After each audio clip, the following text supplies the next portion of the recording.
Bonjour à tous et bienvenue à Loin de sans foot, saison 3, épisode 18. Olivier Bratt avec vous en compagnie de Jean Gounel. Jean, très heureux de voir que tu as survécu.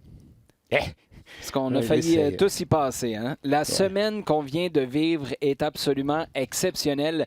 On va revenir sur tout ça au cours des prochaines minutes. D'abord, ce qui s'est passé en Ligue des champions, à la fois mardi à Anfield et mercredi dans un match complètement fou à Amsterdam où Tottenham Hotspur s'est qualifié pour le prochain tour. On va peut-être toucher un petit mot de l'exploit de Manchester City et Vincent Kompany parce qu'avec tout ça, la Première Ligue, on l'a complètement oublié le temps de 48 heures ou à peu près. On va parler de l'Impact de Montréal qui a eu des sorts bien différents face aux deux équipes de New York City FC la fin de semaine dernière et les Red Bulls hier, en fait mercredi. On enregistre le jeudi après-midi cette émission et on finit avec vos sujets, vos questions lors des sujets chauds. Je commence, Jean, avec tu retiens quoi de cette semaine-là? Liverpool, victoire de 4-0 mardi contre le Barça qui l'avait battu 3-0 à l'aller en Catalogne la semaine d'avant. Ce qui veut dire que Liverpool passe au prochain tour. Les Spurs marquent 3 buts en deuxième mi-temps au retour pour faire 3-3 au cumulatif et passer au prochain tour en raison des buts marqués à l'étranger. Je ne sais pas par où commencer. Non, hein? Écoute... Ouais, la Ligue des champions, c'est toujours la même chose, c'est les mêmes équipes. Cette année, hein? Ça suffit, là. Hein? Non, c'est fantastique, c'est fantastique. Et puis, c'est une tendance qu'on voit de plus en plus, ces changements, ces renversements avec des scores énormes. Tu prends des grosses équipes. Continuellement, maintenant, vont s'affronter et il va y avoir un match où il y en a une qui va voler aux éclats complètement. C'est vrai. Et le Barça, généralement, est jamais loin. Parce que là, ça fait 3 ans de suite. Il y a eu la fameuse remontada qui était en fait la première de plusieurs qui sont venus par la suite. Plusieurs impliquaient le Barça. Il y en a eu d'autres, évidemment, avec d'autres équipes. Mais là, le Barça, il y a 2 ans, c'était face au PSG. L'an dernier, c'était face à la Roma. Là, cette année, contre Liverpool. À un moment donné, ça devient dur pour le cœur être un fan du Barça après les fêtes. Ouais, plutôt, oui. Alors, si on parle de ça, si on va à la remontada, il faudra dire quand même qu'elle existe parce qu'ils prennent 4-0 à Paris au match aller. C'est vrai. Donc là, on commence à rentrer dans une sorte de... Il y a quelque chose quand même derrière tout ça. 3 ans de suite, c'est probablement qu'il y a un petit problème. Et je crois qu'on l'a vu. Hein, on l'a vu assez clairement parce que tu peux toujours dire... Paris, ça avait été un grand moment, puis on avait réagi parfaitement après un match où on était passé au travers. L'année dernière, Rome, 3-0 à l'aller, on s'est endormi au retour, on n'a peut-être pas serré quand il fallait, ni pris ça suffisamment au sérieux. Là, tu ne peux plus avoir aucune de ces excuses-là. Mais qu'est-ce qui arrive cette semaine? Tu arrives à Anfield, c'est certain que contrairement à ce qui s'est passé du côté d'Amsterdam, tu es sur la route, était dans un stade mythique où, même si ça semblait impossible, et c'est d'ailleurs le message que Jürgen Klopp a passé à ses hommes, il a dit « c'est un concept ou un contexte où passer au prochain tour est impossible. Sauf que c'est vous. » Et pour que Jürgen Klopp dise ça d'un de ses groupes, généralement, c'est pas un gars qui va vendre du rêve quand il n'y a rien derrière. Il faut vraiment qu'il croie en ces gars. Et de toute évidence, c'était le cas. Est-ce que c'est la journée? Est-ce que c'est l'ambiance qui a complètement gelé le FC Barcelone ou c'est davantage d'un point de vue sportif où on est passé à côté? Je pense que justement, ce qu'on dit là, c'est qu'il va falloir se poser des questions parce que si c'était arrivé accidentellement une fois, dans les conditions que tu viens de mentionner, à Anfield, face à des gars remontés comme des pendules, de façon absolument incroyable, on dirait d'accord. Tu as été surpris. C'est l'accident parce qu'il est arrivé dans des conditions, dans des circonstances très particulières. Là, ça commence à faire les petits résultats comme ça qui se mettent bout à bout. C'est une tendance. Ça incite à un petit peu plus de réflexion. Est-ce que derrière c'est aussi sûr que le Barça l'a été? Disons, il y a il y a 6 ans même simplement. Oui, parce qu'il ne faut pas oublier que la semaine dernière, Ter Stegen a fait quelques gros arrêts. Liverpool, et c'est un gros contraste que je vois entre l'exploit des Spurs et l'exploit de Liverpool. Celui de Liverpool est extraordinaire, mais peut-être un peu moins surprenant dans la manière parce que Liverpool avait été bon à l'aller, alors que Tottenham ne l'avait pas été. Et Liverpool a été frustré à plusieurs reprises par Ter Stegen, qui a sauvé sa défense du côté du Barça. Complètement. Alors, effectivement, si tu regardes un petit peu les choses, tu peux te dire, oui, il n'y a certainement pas 3-0 d'écart, si tu veux, entre les deux clubs au match aller. Parce que Liverpool a des occasions certaines qu'il rate, et effectivement d'autres sur lesquelles Ter Stegen est bon. De l'autre côté, il y a une bonne réussite de Barcelone. Je pense au deuxième but, le rebond sur Messi. Bon, il suit l'action. Attends, je ne veux rien lui enlever. Hein. Non. Mais il y a un certain nombre de facteurs qui font que ça a penché plutôt d'un côté au match aller. Mais il n'y a certainement pas cet écart-là entre les deux clubs et entre les deux équipes. Et on l'a vu au retour. Où là, par contre, tout a penché du même côté. Sans Mohamed Salah, sans Roberto Firmino. Sans Firmino. Avec le héros de tous les héros cette saison jusqu'à maintenant. Là, imagine, Jean, si Brighton était pour faire le coup à Manchester City la fin de semaine prochaine en Premier League, tout à fait. Liverpool gagne à la maison face aux Wolves. Divock Origi, c'est ton joueur de la saison. C'est ton joueur de la saison, exactement. Exactement. Bon, on va revenir sur le... Alors, on ressort le but vainqueur contre Everton à l'automne. À la 116e minute, j'exagère, mais à peine. Mais, alors qu'il venait d'entrer en jeu. Hein. Il a eu une occasion, c'est la fin du match, 0-0. Hop, il marque. Là, le week-end dernier à Newcastle, même chose. 5 minutes de la fin, il rentre en jeu, il marque. Et là, un doublé face au Barça, dont un but sur une magnifique, extraordinaire décision de Trent Alexander-Arnold. C'est ce qui va rester de ce match-là. Qui prend le corner alors que tu voyais clairement... As-tu l'impression... J'ai pas vu. On n'a pas statué à savoir si c'était improvisé ou travaillé à l'entraînement. Non, exact. Ça n'a pas été dit encore, exact. Mais si c'était travaillé à l'entraînement, premièrement, on donne un Oscar demain matin à Trent Alexander-Arnold, parce que moi, je l'ai acheté d'un bout à l'autre. Et si, à l'inverse, ça a été improvisé, de voir Alexander-Arnold s'en aller, tout d'un coup, d'avoir la présence d'esprit à ce moment-là d'un match aussi important, de dire, tu sais quoi, je vais quand même, quand on dit aux jeunes, prendre l'information, je vais quand même juste regarder, puis là, tout d'un coup, en une fraction de seconde, il met le ballon dans la surface quand personne du côté du Barça regarde, puis Origi la met dedans pour son deuxième du match. Écoute, ça ne s'écrit pas un scénario comme ça. Non, ça ne s'écrit pas. Alors, est-ce que c'était travaillé? Je t'avoue, oui, on ne sait pas. On ne sait pas. Ce qu'on sait par contre, parce que ça avait été dit un petit peu avant, mais surtout après, c'est que du côté de Liverpool, on avait remarqué que Barcelone, sur balle arrêtée, avait tendance à s'endormir un petit peu. Qu'il y avait un léger flottement, qu'ils n'étaient pas tout de suite au marquage. Est-ce qu'ensuite ils ont travaillé ça, ou est-ce que c'est Alexander-Arnold qui a un flash? Le flash, c'est ça, exactement. Mais on parle, oui, de son culot, etc. C'est la présence d'esprit. C'est vraiment tout ça. C'est la façon dont l'information rentre, comme tu dis, vue. Et c'est cette image, c'est pour ça que je dis que ça va rester. C'est parce qu'on a cette image qui est prise à la hauteur d'Alexander-Arnold. Oui, avec la caméra juste derrière lui. Qui est fantastique, parce qu'on voit tout. Et que, en sachant ce qui se passe, on puisse voir à quel point la décision est prise d'un seul coup. Et comment Origi, de l'autre côté, est sur la même longueur d'onde. Parce qu'il n'y a que lui qui regarde ce qui se passe à ce moment-là. C'est fantastique. Parce que nous, déjà, en le regardant, en sachant ce qui se passe, on a du mal à l'assimiler. Alors que lui, c'est rentré en temps réel, sans réfléchir.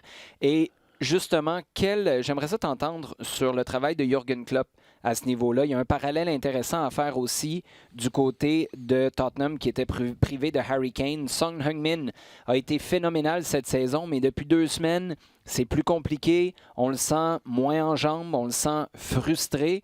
On l'a vu d'ailleurs se faire expulser il y a quelque temps en Première Ligue. Et là, tu as Lucas Moura qui marque un triplé en deuxième mi-temps pour Tottenham. Du côté de Liverpool, en l'absence de Salah et Firmino, c'est Divock Origi qui prend la relève. Ça, c'est pas dans les 5 minutes avant de te présenter au stade où tu arrives à motiver, accrocher un gars et lui faire sentir qu'il fait vraiment partie de ton projet. Il faut que tu l'aies fait tout au long de la saison. Puis ça, c'est peut-être un élément qu'on néglige un peu parce que tu regardes sur le match en tant que tel, tu dis que tu as marqué 2 buts. Mais il y a 10 mois de travail psychologique, de travail en entraînement ou en match aussi pour garder un gars accroché comme ça qui n'a pas joué de l'année. Non, qui n'a pas joué et dont on se demande depuis l'automne ce qu'il fait au club parce qu'à première vue, il ne rentre pas vraiment dans les plans. Absolument pas. Il est 4e et encore peut-être même 5e dans la liste parce que je pense qu'il y a même Sturridge devant lui. Et d'une liste qui ne bouge pas. De toute façon, tu sais que ça va toujours être les 3 mêmes. C'est les 3 mêmes. Lui, il va jouer des matchs de Coupe de la Ligue, éventuellement, des trucs comme ça, ou ponctuellement rentrer parce que il faut quelque chose, il n'y a pas de solution. Alors oui, il y a un travail de motivation et vraiment de concentration qui est fait ponctuellement. Tu parles de Origi, je dirais presque la même chose de Shaqiri. Shaqiri qui a été acheté cet été, dont on disait wow, il va compléter parfaitement les trois autres. On l'a très très peu vu. Il a ce flash contre Manchester United où il rentre et puis il débloque un match qui était à 1-1 où il est là. Mais sinon, tu peux pas dire que ce que Liverpool fait cette année, Shaqiri a une part phénoménale dedans. Non. Pas phénoménale sur le but de Wijnaldum, par contre, avec un centre extraordinaire. Et le coup franc sur le but de Origi à Newcastle, puisque Alexander-Arnold va le prendre, puis Shaqiri arrive, et puis ils parlent tous les deux, et il va le prendre, frapper pied gauche alors que l'autre va frapper pied droit, ça fait toute la différence. Donc, et lui aussi, depuis quoi janvier-février, on se demande vraiment ce qu'il fait à Liverpool parce qu'il a très très peu de temps de jeu. Il n'est pas complètement impliqué dans la course au titre parce qu'on le voit à peine. Il est à peine remplaçant. Et puis là, il arrive titulaire et bam bam, il fait le match parfait. Du côté d'Amsterdam, as-tu l'impression que c'est l'inexpérience de l'Ajax qui l'a coulé parce qu'au bout de 45 minutes, moi, on s'en est parlé la semaine dernière, mon inquiétude pour eux, c'était que pour la première fois, l'Ajax avait quelque chose à perdre dans cette compétition-là. Tu es entré dans le match, minute 1, et tu arrives à marquer tôt dans la rencontre, mais avant même de fouler le terrain, tu as un peu à perdre parce que ton avantage n'est pas énorme, tu as 1-0 d'avance. Là, quand tu te retrouves à la mi-temps, il te reste 45 minutes, puis tu es en finale de Ligue des Champions. Tu as 3 buts d'avance, tu encaisses 2 fois, et là, tu te dis, on va l'échapper. Ouais. Ça commence à te jouer dans la tête, puis tu n'as personne vraiment, tu as des gars d'expérience, mais tu n'as personne vraiment qui a vécu des gros moments comme ceux-là, qui est capable de calmer tout le monde. Ceux qui ont le leadership de l'équipe, c'est des gars qui ont 22 ans. C'est ça, exactement. Et ça a manqué. Ça se voit très, très clairement. Ça a manqué au milieu de terrain. À la maison, avec les supporters derrière toi. Ben oui. Comme quoi, ça peut aller dans les deux sens, parce que quand ta foule est derrière toi, tu le sens. Mais si eux se mettent à douter aussi, ben là, tu le sens fois complètement 35 000 ou 40 000. Et tu joues, tu es tout fébrile, effectivement. Et ça s'est vu, c'est que quand, effectivement, Tottenham a mis la vitesse supérieure, ça, on l'avait vu un petit peu au match aller aussi, obligé avec la sortie de Vertonghen. Pochettino a fait rentrer Sissoko, et là, il y a eu quelque chose d'un petit peu plus puissant au milieu de terrain. Ce qui n'empêche pas que l'Ajax a fait sa première mi-temps très bien, même si, là encore, à 1-0, Tottenham a quelques occasions de revenir à 1-1, un ballon de Son sur le poteau, etc. Donc ça bouge beaucoup. Et effectivement, par contre, en deuxième, il y a ces 10 minutes où Lucas Moura met le turbo, et là tu sens que c'est difficile à... Là, il est difficile à suivre. Là, on arrive pas mal au bout. Est-ce qu'il cogne un mur? Je ne sais pas, les défenses, les milieux de l'Ajax. Mais on sent que c'est difficile à suivre et que derrière, il y a les petites erreurs d'expérience. De Ligt qui est irréprochable d'un bout à l'autre. Il fait peut-être la petite erreur qui est de coller Llorente sur le dernier but, alors qu'il est battu déjà de toute façon. Et alors que s'il ne va pas dessus, tu vois, quand Lucas Moura marque, il touche quasiment le ballon de Ligt. Et s'il n'est pas sur Llorente à ce moment-là, il y a bonne chance, je pense, qu'il soit capable de contrer Lucas ou même de fermer l'espace pour qu'il puisse frapper. Juste cette analyse-là, Jean, ça montre à quel point l'Ajax était proche. Quand tu es en train de regarder De Ligt, qui est Ah ouais. un phénomène dans cette Non, équipe-là, qui totalement. s'en va certainement cet été. Si c'est pas cet été, c'est parce qu'on n'a pas le prix qu'on veut ou de Ligt n'a pas la destination qu'il veut, mais ça va probablement se passer assez rapidement pour lui. Si tu es en train de regarder, à juste titre, mais tu es en train de regarder son travail à lui, c'est parce qu'on a tout fait, sauf passer au prochain tour, sauf passer en finale. Ben, c'est ça, c'est que ça se tient à rien du tout. Je vais revenir à Jürgen Klopp et sa capacité de motivation. Il avait dit quand il est arrivé, je veux ramener des vertus anglaises dans cette équipe.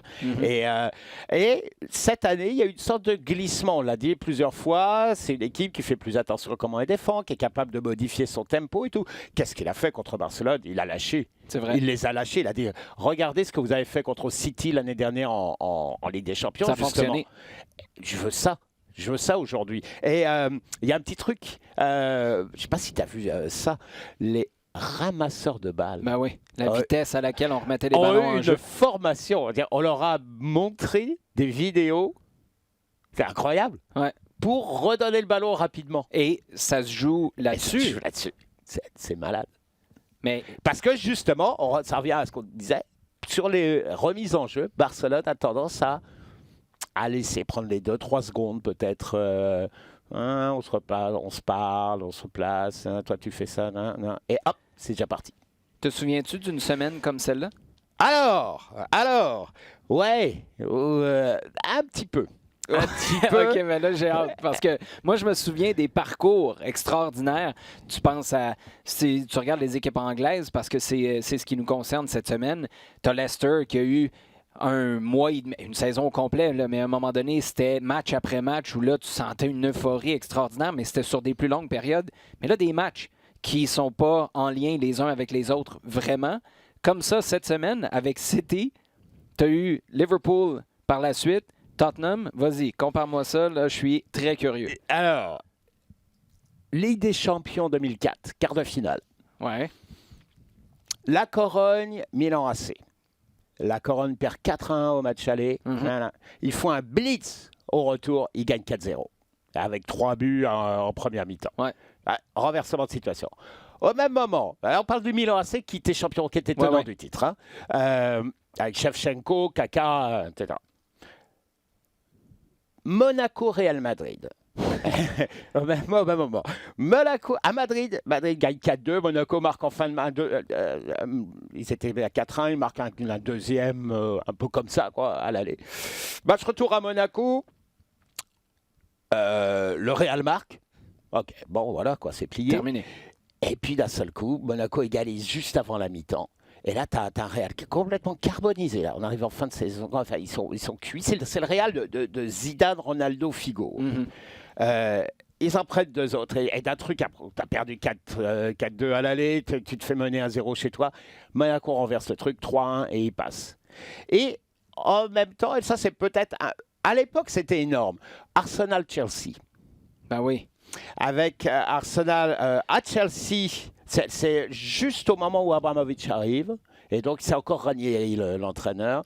Match aller à Chelsea 1-1, match retour, on dit Arsenal va se promener, ils sont dans les favoris du tournoi. Et c'est l'équipe des Invincibles, 2003-2004, c'est l'équipe des Invincibles, Henry, etc. Et ils n'y arrivent pas. 1-1 au match retour. On dit OK, mais en prolongation, Arsenal, on est à 2 minutes de la fin. En prolongation, Arsenal, ils sont capables. Ils ont le banc nettement supérieur à celui de Chelsea à l'époque. Et ils en prennent un deuxième, Wayne Bridge. Wayne Bridge. Grand ami de John Terry. Voilà.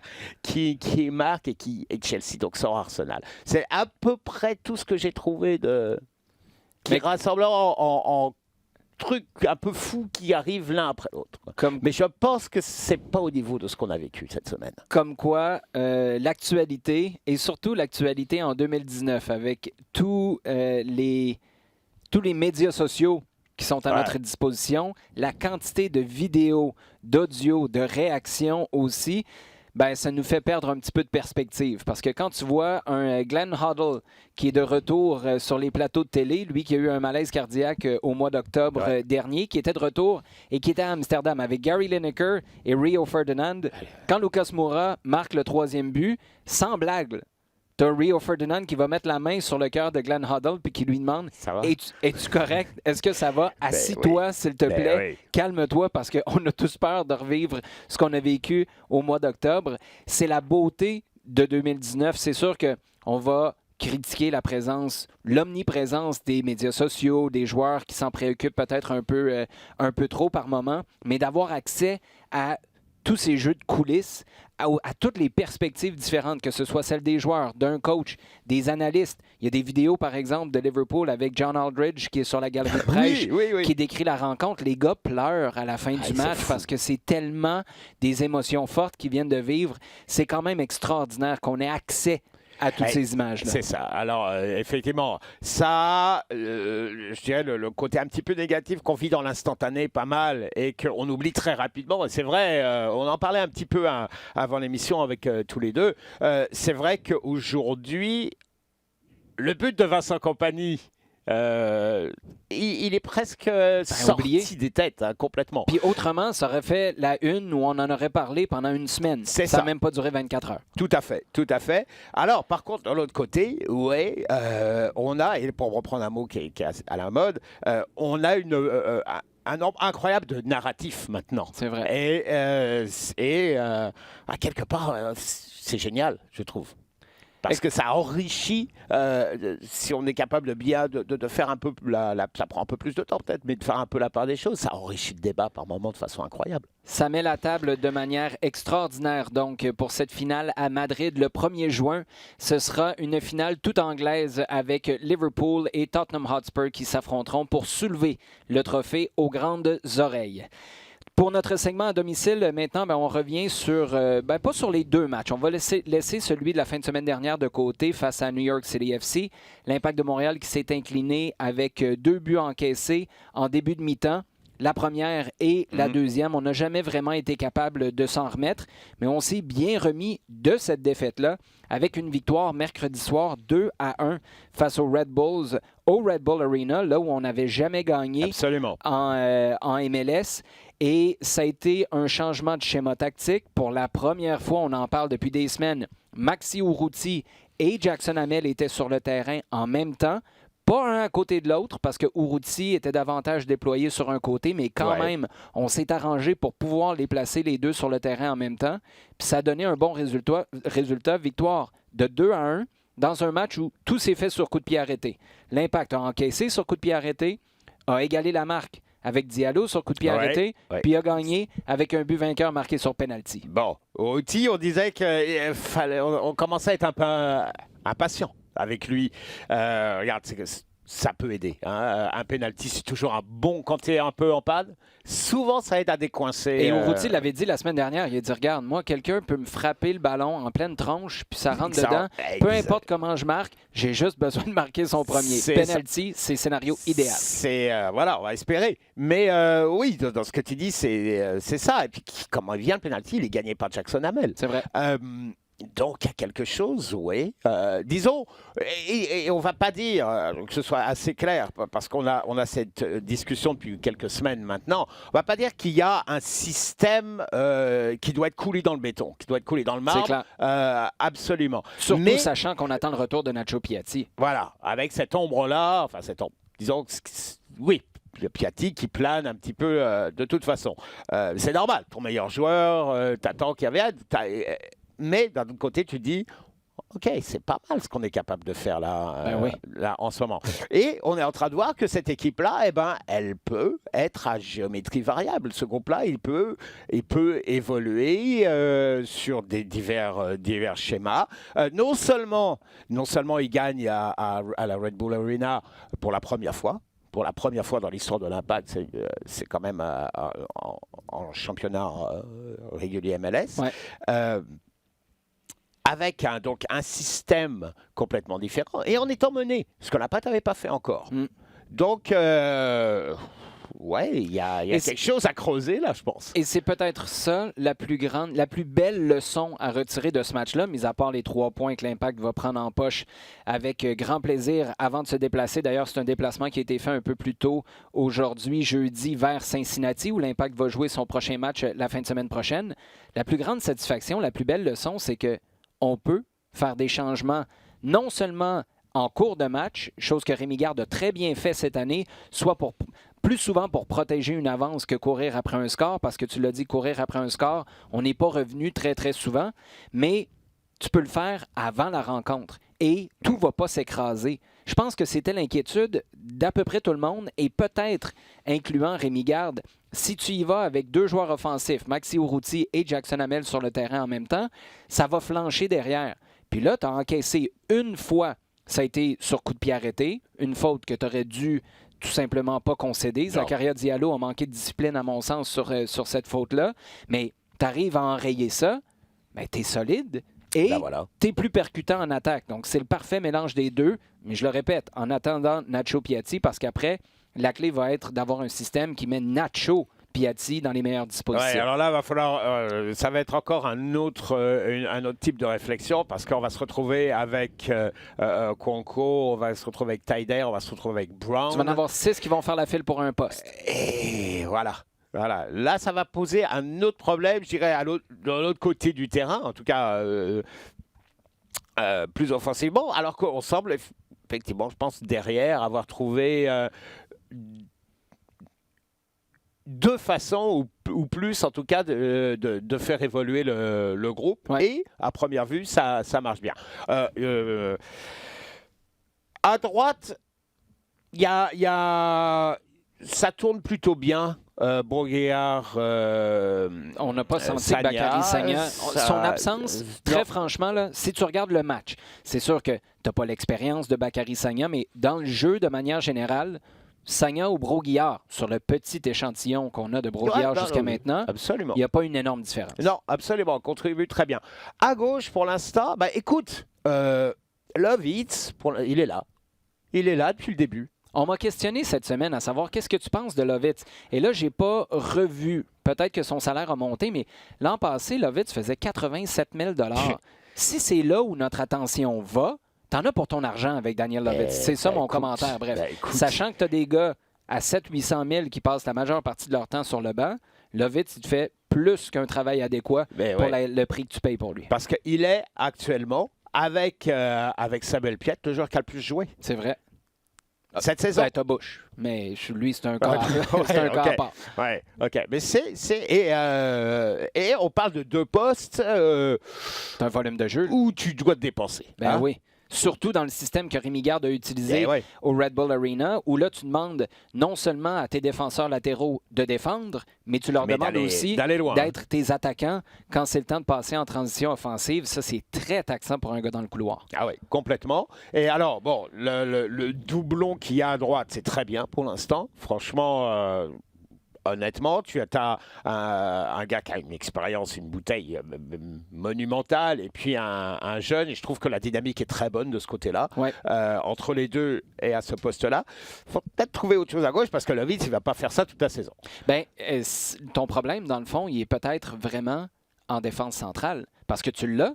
Ton doublon à gauche, c'est Yuka Raitala. Mais on a abandonné le projet de le voir à gauche parce qu'on a trop besoin de lui dans l'axe. Bon, Rudy Camacho est revenu parce que c'était une défense à 3 et puis Cabrera n'était pas là dans le 11 de départ.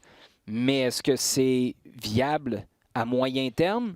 Pas certain. Il a été bon. Ouais. Camacho, il a fait une bonne performance tant défensivement qu'avec le ballon.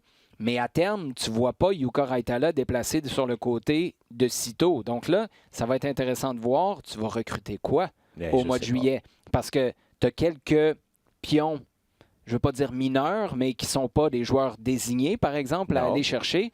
Mais éventuellement, tu vas aussi avoir à penser à l'après-Nacho Piatti. Parce que là, ce qu'on vient de vivre depuis une dizaine de matchs, il faut que ça ait servi de leçon. Exact. On a besoin d'avoir des alternatives plus que ce qu'on a en ce moment. Totalement. L'Impact de Montréal est 3e, si on regarde le classement, mais vraiment premier. Ex-aequo avec l'Union de Philadelphie et le DC United avec 20 points après ces 12 matchs disputés. Ça, il faut faire attention parce que 12 matchs, c'est 3 de plus que le Toronto FC qui est en 4e position maintenant, 4 points derrière l'Impact de Montréal. Mais si j'ai à te demander, maintenant qu'on a passé le tiers de la saison du côté du bleu, blanc, noir, ton appréciation du travail de Rémi Garde, ça ressemble à quoi? Ça peut être dans sa gestion de son personnel, dans ce qu'il a offert comme produit sur le terrain, dans les résultats. Ton appréciation, c'est quoi? De façon générale, très positive. Je pense que ce qui a été mis en place, en tout cas, l'évolution qui a eu lieu l'année dernière, commence à trouver la réponse, commence à arriver là en ce moment. Parce que c'est facile au début d'une saison de dire « Ouais, mais on était sur une bonne lancée en fin de saison dernière, on va continuer là-dessus. » Tu dis « Ben ouais, mais quand il neige, c'est blanc à terre. » Mais quand tu vois que cette évolution-là a vraiment poursuivi son chemin en 2019, tu as tout à fait raison. Non, je pense qu'il y a effectivement une continuité dans ce qui a été fait. Ça, c'est vraiment le plus important parce que la fin de saison dernière était bonne, de façon générale. Je pense qu'il faut le reconnaître. Il y a une continuité. On voit que c'est évolutif. C'est l'essentiel de notre discussion d'il y a 5 minutes sur comment l'équipe est capable de bouger. Et il y a des postes à gauche, on en a parlé. Celui de Samuel Piette, quand même, parce qu'on a envisagé le départ de Samuel Piette à la Gold Cup, et puis le fait que pour l'instant, il n'y a personne qui ait le même volume de jeu à ce poste-là. Et je pense qu'il va falloir... Je te dirais même, il n'y a juste personne à ce poste-là. C'est même pas juste pour le volume de jeu. Et ça, je pense que c'est quand même un petit peu inquiétant. Pour la suite, mais le luxe que tu as en ce moment, c'est d'être parmi les premiers. C'est d'être bien. Et justement, je pense que c'est le moment de voir, est-ce que j'ai les outils ou est-ce qu'il va falloir penser à recruter, à aller en chercher un autre? Parce que, sachant très bien que ton titulaire à ce poste-là, on n'y touche pas, on sait qui il est. Hein?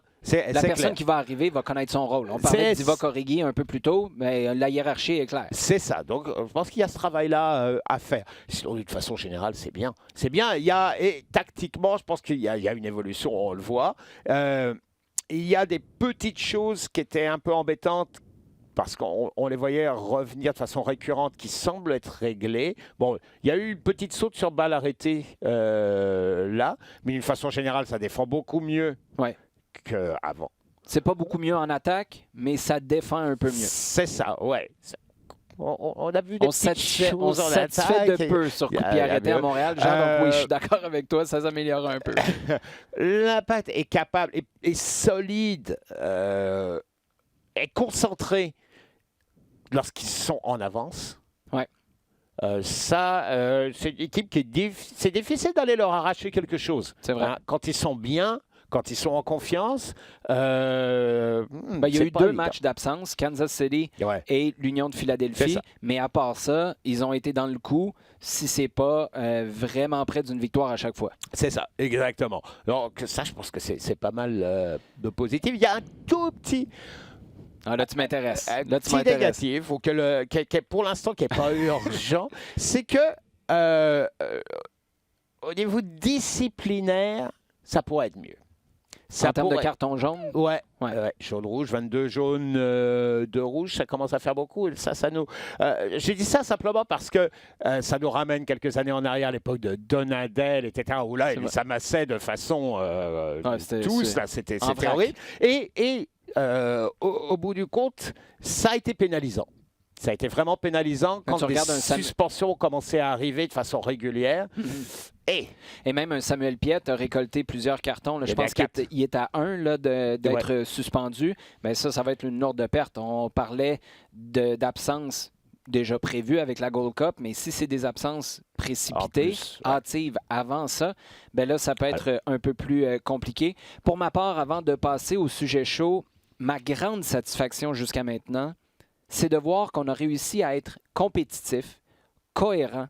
On a réussi à se maintenir parmi les meilleurs dans l'Est en ayant fait un énorme élagage pour faire de la place, certains diront avec raison, pour s'obliger à laisser des jeunes jouer qui n'avaient pas d'expérience. Et là, avec le recul, c'est facile de dire Clément Baillat, il est capable de jouer en MLS. Mathieu Choinière, il est capable de jouer en MLS. Chamet Chaume, on n'a pas vu grand-chose de lui depuis son arrivée il y a quelques saisons, mais il est capable de jouer en MLS. Zachary Broguillard, aller le chercher en prêt, c'est une bonne idée, c'est un bon partenariat. C'est vrai, c'est ce qu'on disait à ce moment-là. Mais entre dire tout ça, le faire et le faire pour que ça récolte, ça rapporte, il y a un gouffre entre les deux.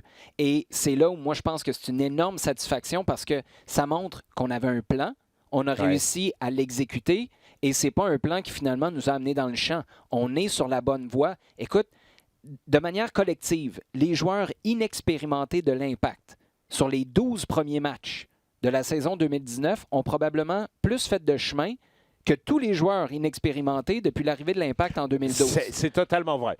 Et ça, c'est parce qu'on a fait un choix. C'était peut-être obligé parce que financièrement, tu n'avais pas le choix. Mais peu importe. Rémi Garde a vécu ça. Être pris financièrement à l'époque à Lyon, tu construisais un stade et là, tu étais obligé de faire jouer des jeunes. Mais si tes jeunes sont bons, si tu y crois, tu recrutes bien puis tu vas les chercher pour les bons postes et tu sais que tu vas être capable de leur donner une véritable occasion de se faire valoir, tu peux être agréablement surpris. Puis franchement, le bon qu'on vient de faire en perception des joueurs inexpérimentés à Montréal cette année, ça dépasse largement toutes les années dans la MLS jusqu'à maintenant. Et c'est du tout bonus parce qu'en plus, on le voit depuis le début de saison, ils ne sont pas mis pour combler des trous ou pour aller faire on a 3 matchs dans la semaine, le match du mercredi, vous allez le faire. La seule fois où on a un peu senti ça, c'était DC United, mais même là, tout le monde était enthousiaste puis ils sont allés faire 0-0. Et en plus, en sortant un très bon résultat. Donc, ils sont là et puis ils sont utilisés, je te dis, ils sont vraiment pas utilisés pour combler, pour mettre un bout de colle quelque part. C'est vraiment complètement dans l'effectif. Et j'ajouterais à ça que tu vois, contrairement à l'époque où Marco Di Vaio se retournait vers des plus jeunes, où tu avais des Romero, tu avais des cadres qui se retournaient, puis tu sentais vraiment leur irritation à avoir des gars avec moins d'expérience. Bon, c'est peut-être parce qu'on les avait moins bien préparés, c'est peut-être juste que le message était moins clair à l'intérieur du groupe, mais à ce niveau-là, les cadres semblent très ouverts. Tu parles d'un Bakary Sagna, il passe son temps à coacher, entre guillemets, les plus jeunes pour s'assurer qu'eux, ils soient capables de profiter de son expérience. Et ça clash avec le passé où un genou ou un gars avec moins d'expérience, on l'attendait sans dire avec une brique et un fanal, mais pas loin. On n'était pas content de le voir arriver sur le terrain. Non, on se sentait privé de la présence de quelqu'un d'autre plutôt que choyer d'avoir une énergie nouvelle capable de contribuer. Donc, franchement, à ce niveau-là, chapeau à l'Impact de Montréal. Absolument. Sujet chaud maintenant, il y a M.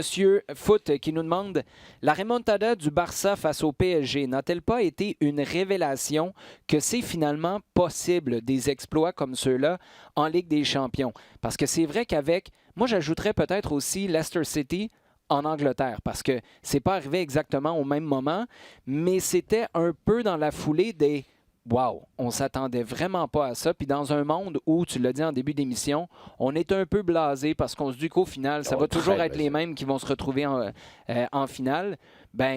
C'est vrai que ça a marqué les esprits, cette remontada-là. Oui, totalement. Et puis donc, on dit aussi, on le voit maintenant, effectivement, de façon récurrente. Pas à chaque fois, mais ça arrive plus souvent. Il y a eu plus de remontées d'écart importants ces 3 dernières saisons qu'il y en a eu dans les 25 précédentes. Oui, parce qu'on ne parle pas de retour quand tu perds 1-0 ou 2-1. Non. Tottenham, c'est impressionnant, pas à cause de l'aller, mais parce que c'était 3-0 avec une mi-temps à jouer. À un moment, c'est ça. C'est que tu regardes le score et puis tu regardes ce qu'il te reste à faire. Et ça ne marche pas. Et sachant en plus qu'à l'intérieur d'un même match, tu as une dynamique. Donc, quand tu es mené 2-0, avec une mi-temps à faire, tu dois en mettre 3 et que tu es déjà pas mal dominé sur les 45 qui viennent d'avoir lieu, c'est pas mal dur. Alors oui, je pense que effectivement, là, ce qu'on est en train de voir, et on l'entend maintenant chez les entraîneurs, c'est possible. Ouais, c'est possible. Mais qu'il y a en plus une réflexion qui est qu'est-ce qu'on va pouvoir faire pour faire en sorte, mettre en place les éléments pour que ce soit possible. Ouais. Donc il y a plus de flexibilité, il y a plus, j'ai l'impression qu'il y a plus de tentatives, plus d'essais pour trouver des éléments, des moments déstabilisateurs, des systèmes déstabilisateurs. Le corner d'Alexander Arnold, c'est un petit exemple, mais ou des combinaisons qu'on n'attendait peut-être pas et qui fonctionnent bien. Oui, je pense qu'il y a maintenant la possibilité de... On voit clairement que ça rentre dans l'état d'esprit. C'est Solskjaer, avant d'aller à Paris, qui dit, alors qu'il a la moitié de l'équipe à l'infirmerie, et qui dit, les gars, on va y aller, on va trouver on va essayer, on va faire en sorte qu'on... Un club ou On y quelqu'un croit. qui a rien à perdre, ça fait peur. Ben ouais. Ouais. Et c'est souvent cette attitude-là qu'on a maintenant quand on a le dos au mur où personne n'y croit, à part un Mohamed Salah qui dit « Never give up », un T-shirt que tu peux... mets ça sur eBay, Mohamed Salah. Je ne sais pas s'il y a une œuvre de charité à faire profiter de Il y a ça. celui-là, j'ai bien aimé cette semaine. Je ne sais plus qui disait, mais regarde, il va y avoir un T-shirt qui est « Don't shoot Vinny ». C'est parce que Compagnie, quand il marque ce but, il l'a raconté après, que sur le terrain, tous ses partenaires disent tire pas, il dit mais tire pas. Mais non, mais tu vois, au moment où il prend sa première touche, il lève la tête puis il dit ouais, j'ai de la place pour tirer, mais il me semble que ça n'a pas de sens. Il prend une autre touche, puis il se dit bah. Let's go. Allons-y. Puis il marque un but absolument phénoménal. Il y a Lucie Côté maintenant qui nous garde dans le giron du Barça en nous demandant est-ce que les jours de Valverde sont comptés au Barça? Ouais. C'est quand même fou, hein? Demi-finale de Ligue des Champions, champion d'Espagne, puis salut. Non, mais ça, c'est le lot. Certains qui a eu, depuis le départ de Guardiola, il y a eu une tournante, que malgré tout, non, on n'a pas encore trouvé. Les résultats viennent, mais passent plus sur la durée. En tout cas, il n'y a plus cette même domination. Pourquoi? Il ne faut peut-être pas non plus aller tout mettre derrière la porte de l'entraîneur. Ouais. C'est qu'au départ, tu as perdu Xavi et Iniesta, qui étaient quand même des équilibreurs du jeu de Barcelone. Parce que là, de ce milieu-là, qui est-ce qui reste? C'est Busquets. C'est pas le dépositaire du jeu de Barcelone. C'est clair.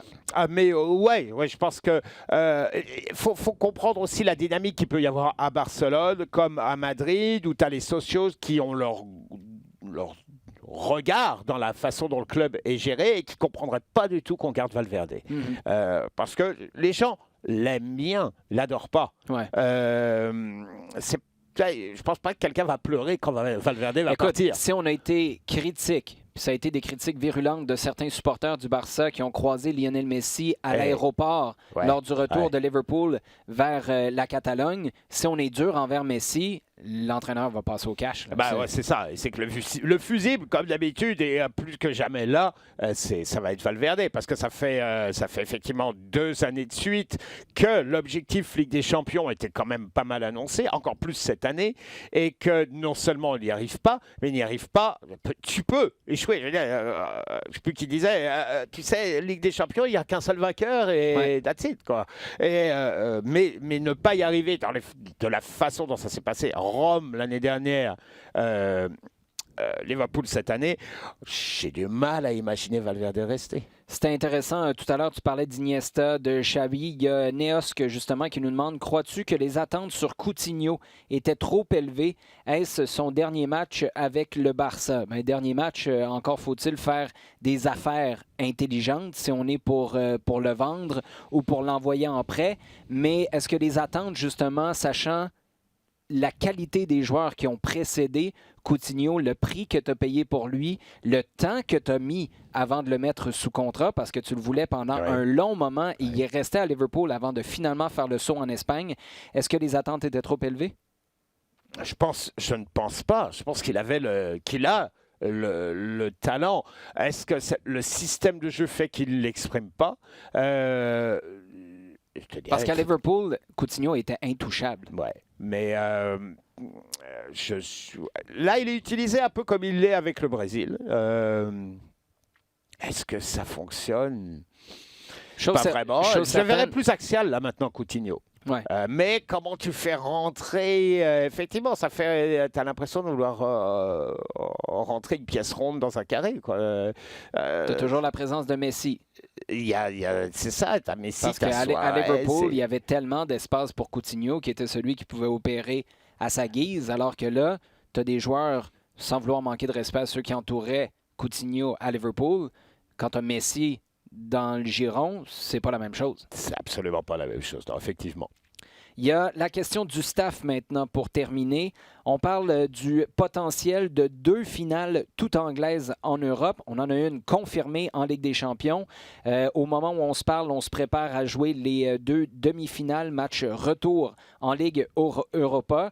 Je ne veux pas dire que la qualification est assurée du côté de Arsenal, mais quand même une avance de 3-1 face à Valence, alors que du côté de Chelsea, c'est 1-1 face à Francfort. Donc, on pourrait avoir 4 équipes anglaises dans les 2 finales européennes. Et on nous demande comment expliquer cette domination-là. Est-ce que c'est question d'entraîneur en Angleterre, des finances qui sont évidemment exceptionnelles en Première Ligue, ou est-ce que c'est les jeunes Anglais, peut-être, qui ont davantage de place, qui s'affirment davantage, puis qui redonnent, comme tu le disais un peu plus tôt avec Jürgen Klopp, une dimension anglaise à des clubs qui étaient devenus un petit peu plus continentaux au fil des ans? Oui, je pense qu'il y a un peu de tout ça. Honnêtement, je crois qu'à un moment ou un autre, l'argent va nous rattraper. Au sens où, oui, c'est vrai que ça faisait longtemps qu'on n'avait pas vu une domination comme ça, mais elle était un petit peu attendue, ou en tout cas, on la sentait planer depuis longtemps, tant la Premier League et les clubs de Premier League sont au-dessus de tout le monde financièrement. Quand tu regardes que le 20e de Premier League, c'est-à-dire qu'il va descendre et l'un des 25 clubs les plus riches au monde, ça a une perspective. Quoi. Ça marche pas. Donc, je pense qu'à un moment, ça nous rattrape parce que derrière, tu vas acheter les meilleurs joueurs, tu vas acheter les meilleurs entraîneurs, tu vas avoir les meilleurs programmes. C'est pas non plus un hasard si c'est quelque chose, et on aura l'occasion d'en reparler, si ça se voit aussi au niveau féminin, parce que là, les clubs anglais, et de quel club on parle d'Arsenal, de Manchester City, de Chelsea, sont en train de virer quand même pas mal tout ce qui se passe au niveau hiérarchie. Donc, et ça, c'est parce qu'il y a des moyens. Donc, les moyens, forcément, à un moment, ça fonctionne. Ça ne peut pas faire autrement. Par contre, il faut savoir comment dépenser. Alors, tu vas chercher un Jürgen Klopp. Tu vas chercher un Pep Guardiola. Bon, c'est sûr que lui, quand tu regardes la perspective de 4 clubs anglais en finale européenne, lui, il reste un petit peu... Guardiola? Il fait un peu dindon, là. Hein, mais écoute, ça arrive. Hein. Mais tu parles de dépenser. C'est vrai qu'il faut dépenser au bon endroit, mais quand tu regardes un Jürgen Klopp qui est allé chercher Trent Alexander-Arnold, en fait, tu n'es pas allé le chercher, tu lui as ouvert la porte. Andrew Robertson, que tu as eu pour c'était même pas 10 millions que tu as payé pour l'avoir. C'est la qualité des entraîneurs et le fait que la compétition s'est installée. Depuis que Conte est arrivé, depuis que Mourinho est revenu, tu as Guardiola qui est débarqué il y a quoi? Il y a 3 saisons maintenant. Jürgen Klopp, c'est depuis 2015, 5 ans que Pochettino n'est pas en première ligue anglaise. Il était là avec Southampton, mais avec Tottenham. Tu as vraiment une compétition qui a amené tout le monde à la hausse, puis on est peut-être en train d'en constater le résultat. Tout à fait, oui, absolument. Absolument. C'est un on va mettre ça dans la cour des coachs. Haussement général et effectivement alors c'est vrai que la première étape c'est de dire je vais acheter un tel. Je vais acheter tous les joueurs comme Manchester United. Tip-top. Et on se rend compte très bien que ça marche pas comme ça. Non. Que ça marche pas comme ça et qu'il faut faire... il faut le faire de façon progressive, mais pas simplement sur le terrain, qu'il y a tout un environnement à créer, comme Manchester City a fait. Et que des clubs ont quand même réussi à faire avant d'autres. Je pense que United et Arsenal, avec Ferguson et Wenger, avaient déjà une idée un petit peu comment les choses évoluaient, et qu'eux, à leur époque, là on remonte maintenant à 15 ans en arrière, mais qu'eux, à leur époque, étaient déjà en avance de pas mal de gens. Simplement, ils ont été rattrapés par une arrivée monumentale d'argent et de clubs qui, petit à petit, eux aussi, ont mis 15 ans, à peu près 10 ans pour certains, à se dire, oui, on va acheter les meilleurs, mais il faut qu'il y ait un environnement quotidien de l'entraîneur, du staff en général, une compétition à l'intérieur du groupe qui soit relevée, parce que Robertson, Alexander-Arnold, on l'a dit plusieurs fois, ils n'étaient pas titulaires quand ils sont arrivés. Hein. C'était Klein et Moreno. Et que blessures, méformes, etc., ils sont arrivés, ils ont pris la place. Et puis, ça a bien marché. C'est un 10-15 ans de travail, mais de bon travail. Parce qu'il ne s'agit pas seulement de travailler. Regarde ce qui se passe à Newcastle. C'est un peu chaotique. C'est pas parce que 10 ou 15 ans passent à travailler fort qu'on a certainement des résultats exceptionnels. C'est pas une question que je te pose parce que sur Newcastle, je le sais, on pourrait faire 1h30. On va se garder ça pour une prochaine fois. Jean, merci beaucoup. Toujours un plaisir. Merci bien. Merci à vous d'avoir été à l'écoute et de nous avoir posé vos questions sur Twitter. Vous pouvez le faire tout au long de la semaine avec le hashtag LDSF. D'ici là, on vous souhaite une excellente semaine et on vous invite à partager le contenu sur le rds.ca et sur iTunes.